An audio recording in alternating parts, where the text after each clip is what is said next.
Hello，大家好，我係片江山片岡先です。我係日本人嚟嘅，嚟咗香港30年啦。大家叫我阿仙。我係李燕萍 Cream Lee， 大家都叫我阿 Cream。我喺香港出世嘅，我哋結咗婚20幾年啦。我30年冇返日本睇煙花啦。咁今年不如帶我返鄉下睇煙花咯。好啊，我帶你去爸爸屋企附近嘅地景睇煙花啦。好嘢！好攰啊！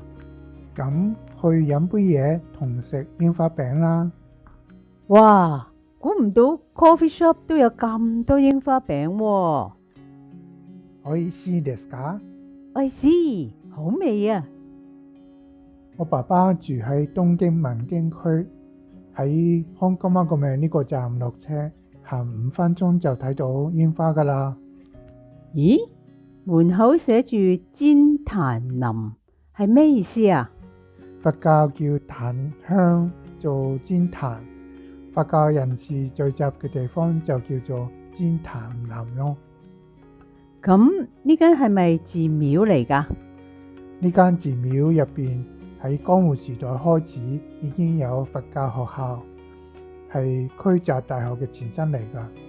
我有個朋友呢，而家喺呢間大學做教授啊。喺門口已經睇到櫻花咯喎。好少人知道呢度有煙花睇，所以唔使逼餐死。係喎，得幾個人啫喎。綺麗でしょ？好靚啊！仲帶你去多一個地方睇煙花。喺邊度嚟㗎？我讀小學同中學嗰度咯。